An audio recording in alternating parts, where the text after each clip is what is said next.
Informe de ejecución, caso 1, caudales, por Juan Esteban Cruz, José Moscota y Alejandro Prieto. Entonces nos hacemos la pregunta de qué es un caudal.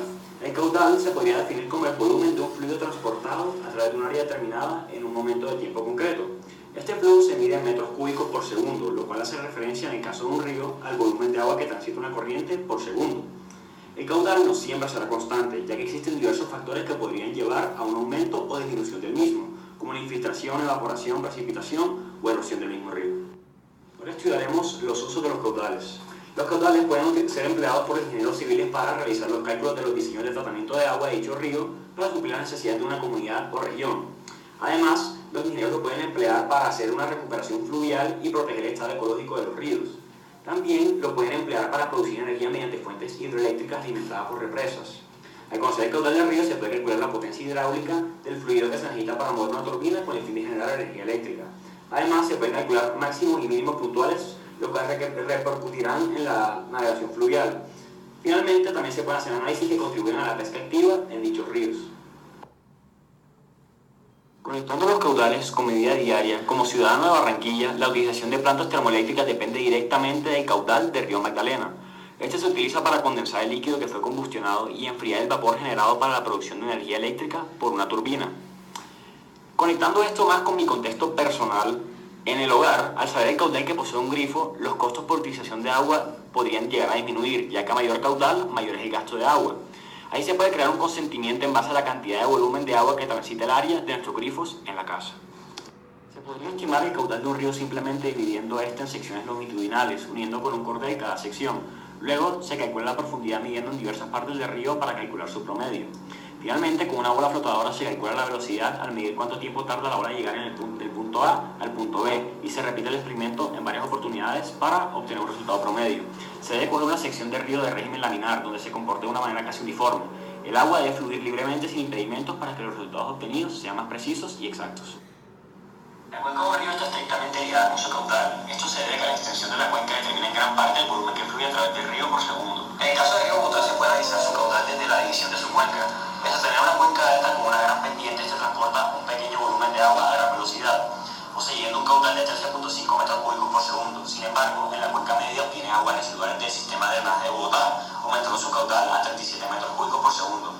Finalmente, la cuenca baja es la que posee el caudal más alto, ya que además de que recibe la descarga hidroeléctrica del Paraíso Huaca, posee el mayor volumen de agua transportado por caudal de 50 metros cúbicos por segundo. El envase, que es una licuadora, el celular, que es el cronómetro, y el grifo de cocina. Con el experimento sacamos los siguientes datos. Cada estudiante tuvo que hacer 3 ensayos para sacar el promedio de cada uno, y tenemos que aclarar que un integrante tuvo que hacer 2 veces el procedimiento. Entonces, en el nivel del grifo alto, el tiempo de llenado promedio fue de 8,68 segundos y el caudal fue de 1.72 por 10 a la menos 4. En el caso del nivel del grifo medio, el tiempo de llenado promedio fue de 16,035 segundos y el caudal fue de 9.35 por 10 a la menos 5 metros cúbicos por segundo. Y por último, para el nivel del grifo bajo, el tiempo de llenado fue de 41,28 segundos y el caudal fue de 3.63 por 10 a la menos 5 metros cúbicos por segundo. Esta es la gráfica de los datos obtenidos, donde en el eje Y tenemos el caudal y en el eje X tenemos el tiempo en segundos. Cada punto que se ve es cada caudal alto, medio y bajo del grifo. Y en la línea verde podemos ver la línea recta que se ajusta a los datos obtenidos. En esta imagen podemos ver el aprovechamiento del agua utilizada en el experimento.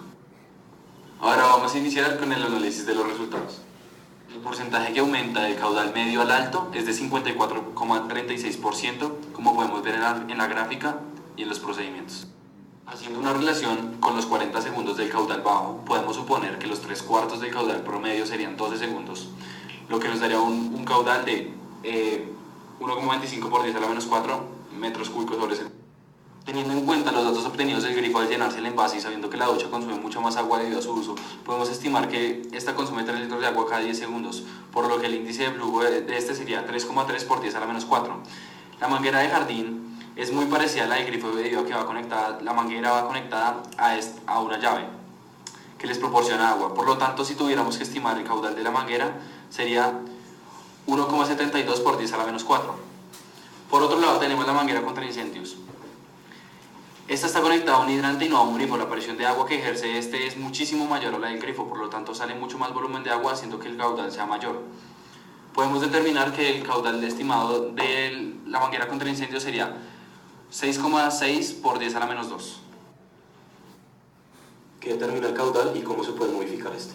El caudal puede variar dependiendo de la velocidad y la presión en la que salga el agua y también del diámetro o el grosor del ducto. Todo esto varía y se manipula dependiendo del uso que se le va a dar al agua que sale por ellos. Se puede cambiar ampliando el diámetro del ducto por el que sale el agua o se puede modificar la velocidad de un líquido que fluye si la bomba incrementa su energía cinética. Como se puede ver en la tabla, el total de agua que estimamos nosotros que un habitante consume por día es de 132 litros, muy diferente al establecido por el RAS, que es de 90 litros al día. La razón de esto puede ser que el nivel de complejidad en el que se hizo el experimento es diferente al propuesto por el RAS. Teniendo en cuenta las prácticas del grifo, ahora estamos mucho más capacitados de hallar el caudal de un río. En este caso no queremos hacerlo tan fácil y lo vamos a hacer del río Amazonas, como podemos ver sus estadísticas en la pantalla. Lógicamente, para hallar el caudal de un río necesitamos sus estadísticas. Entonces, tenemos de ancho 6.000 metros, profundidad 70 metros y velocidad aproximada promedio 1,497 millas por hora. El área del río, que nos dio 420.000 metros cuadrados, la velocidad nos dio 0.66 metros por segundo y el valor de caudal experimental nos dio 277.200 metros cúbicos sobre segundos. Con el valor teórico y el valor experimental sacamos el error relativo, que fue de 32.6%.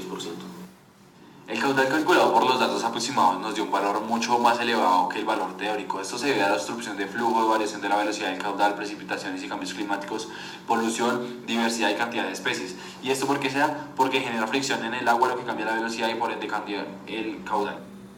El método empleado fue molinetes para medir el caudal del río. Este consiste en que se divide el río en varias secciones con palos verticales y dentro del agua se ponen los molinetes que calculan la velocidad.